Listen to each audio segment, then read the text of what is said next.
এই রাজনীতি পচা গণতান্ত্রিক রাজনীতি কেউ কাউকে ছাড় দেয় না। আরে তোমার নেতা চিকিৎসা করতে যাবে, ভিসা পায় না, অথচ তোমার নেতা সাবেক মন্ত্রী ছিল, এর নাম গণতন্ত্র। কথা বুঝেননি? কি করলেন আপনি? 20 বছরে 10 বছর রাজনীতি করে প্রধানমন্ত্রী হয়ে আপনি দেশের কি করলেন? আপনি সিঙ্গাপুর যেতে পারেন না চিকিৎসার জন্য।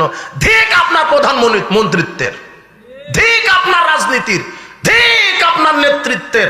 যেই নেতৃত্ব, যেই পাওয়ার থাকার পরেও, সাবেক মন্ত্রী হওয়ার পরেও আপনি চিকিৎসার জন্য বাইরে যেতে পারেন না, এই তন্ত্র একটা ধোঁকা তন্ত্র ছাড়ার কি হতে পারে? কি হতে পারে?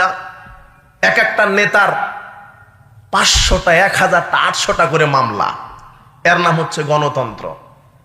গণতন্ত্র এটা ফজিলতেগুলি, গণতন্ত্রের ফজিলতেগুলি। গণতন্ত্রের ফজিলত আছে ভাই, হাসছেন? গণতন্ত্রের ফজিলত কি? অমুককে মার, অমুককে। বাংলাদেশের যুব সমাজকে বলছি, ছাত্র সমাজকে বলছি, তোমরা আস্ফালন দাও, আন্দোলন করো। আমরা দলের সরকার চাই না। এতদিন বাংলাদেশ স্বাধীনের পর থেকে এতদিন শুধু দলের সরকার হয়েছে, দলেরই গোলামি করা হয়েছে। এই সংকীর্ণ রাজনীতি, সংকীর্ণ সরকার চায় না। বাংলার মানুষ আগামীতে জনগণের সরকার চায়। অমুক দল যদি ক্ষমতায় যায় আর সব দল পরাধীন। থানাতে কেস নিয়ে যাবেন, ওই শয়তান আগেই বলবে কোন দল করো। এই গণতন্ত্র একটা কুফরি তন্ত্র। এই গণতন্ত্র মানুষকে আরে ভাই ভাই গ্রুপ করে দিয়েছে গণতন্ত্র। মসজিদের সভাপতি সেক্রেটারির মধ্যেও দল তৈরি করেছে এই গণতন্ত্র, বুঝেছেন? টয়লেটের ঝাড়ুদার হওয়ার লাগলো ওই দলের হওয়া লাগবে। কথা বুঝেননি? এখানে মাহফিল করতে হলো প্রধান অতিথি ওই দলেরই দেওয়া লাগবে।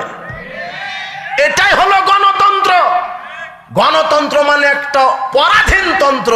গণতান্ত্রিক রাজনীতিতে যারা বিশ্বাসী এরা হলো ইসলাম থেকে কখনো খারেজ হয়ে যাবে, কখনো এরা মুশরিক, কখনো কাফের। কেননা আমি মুসলিম, একমাত্র আমার তন্ত্র হবে ইসলাম তন্ত্র। কি তন্ত্র? ইসলাম। আমার বিধান হবে কোরআন হাদিস, আমার সংবিধান হবে কোরআন হাদিস। আমার সংবিধান কখনো মানব রচিত বিধান নয়। আপনি গণতন্ত্রের কি বুঝলেন? এই পচা ভোটতন্ত্রের মাধ্যমে যদি আপনি নেতা নির্বাচন করেন, আপনি বলছেন না যে আমরা এই 17 বছর জুলুমে ছিলাম, আজকে বাংলাদেশের এই অন্তর্বর্তীকালীন সরকার আবারও যদি বলে যে ভোট পদ্ধতির মাধ্যমে আমরা আগামীতে নির্বাচন দিব, তাহলে বাংলাদেশের মানুষ 2 চোখে দেখবে যেই লাউ সেই কদু। এক শয়তান গেছে আর এক শয়তান আসবে, এর নাম গণতন্ত্র। মুদ্রার এই পিঠ আর ওই পিঠ সমান, এর নাম গণতন্ত্র। ইসলামে নেতা নির্বাচন হবে সিলেকশন।